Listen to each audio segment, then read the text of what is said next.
नमस्कार. आज आपण मराठीयन्स किचनमध्ये भरल्या वांगीची रेसिपी बघणार आहोत. इथे मी 9 ते 10 बारीक वांगे घेतलेत.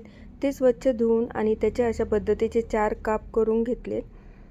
इथे मी गॅसवर तवा तापायला ठेवला आहे. त्यावर अर्धी वाटी शेंगदाणे भाजून घ्यायचे. शेंगदाणे भाजून झाल्यानंतर ते मिक्सरच्या भांड्यात घ्यायचे. त्यामध्ये अर्धी वाटी खोबरं टाकायचं आहे. आता यामध्ये आपल्याला 10 ते 12 लसणाच्या पाकळ्या टाकायच्या आहेत. 1 चमचा मिरची पावडर, अर्धा चमचा घरचा काळा मसाला, अर्धा चमचा धना पावडर, पाव चमचा हळद, चवीनुसार मीठ, अर्धा चमचा जिरे टाकायचे, अगदी थोडासा हिंग. आता हे सगळं मिश्रण आपल्याला बारीक करून घ्यायचं आहे. हे आता एका प्लेटमध्ये काढून घ्यायचं आहे. त्यामध्ये बारीक चिरलेली कोथिंबीर टाकायची, व्यवस्थित मिक्स करून घ्यायचं आहे. मिक्स करून झाल्यानंतर आता या वांग्यांमध्ये आपल्याला हा मसाला भरून घ्यायचा आहे. अशा पद्धतीने मसाला भरून झालेला आहे. आता आपण पुढची तयारी करूया. इथे मी गॅसवर कढई तापायला ठेवली आहे. त्यामध्ये आता 2 पळी तेल टाकते आहे. तेलामध्ये आपल्याला अर्धा चमचा मोहरी टाकायची आहे.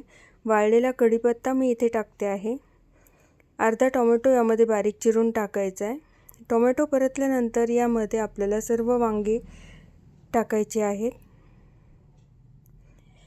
वांगी टाकल्यानंतर आपल्याला 1 मिनिटभर बारीक गॅसवरच हे वांगे व्यवस्थित परतवून घ्यायचे.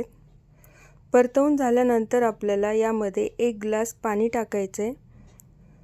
पाणी टाकल्यानंतर यावर झाकण ठेवून एक 5 ते 7 मिनिटे हे वांगे आपल्याला बारीक गॅसवरच शिजवून घ्यायचे. तुम्ही पाहू शकता एकदम सोप्या पद्धतीने भरली वांगी रेसिपी तयार आहे. यावर आता मी बारीक चिरलेली कोथिंबीर टाकते आहे. अशा पद्धतीने तयार आहे भरली वांगीची रेसिपी. एकदम मस्त लागते, सुपर टेस्टी लागते. तुम्ही पण ही रेसिपी नक्की ट्राय करा आणि तुम्हाला जर हा व्हिडिओ आवडला असेल तर लाईक करा, शेअर करा आणि मराठीयन्स किचन चॅनलला सबस्क्राईब करा.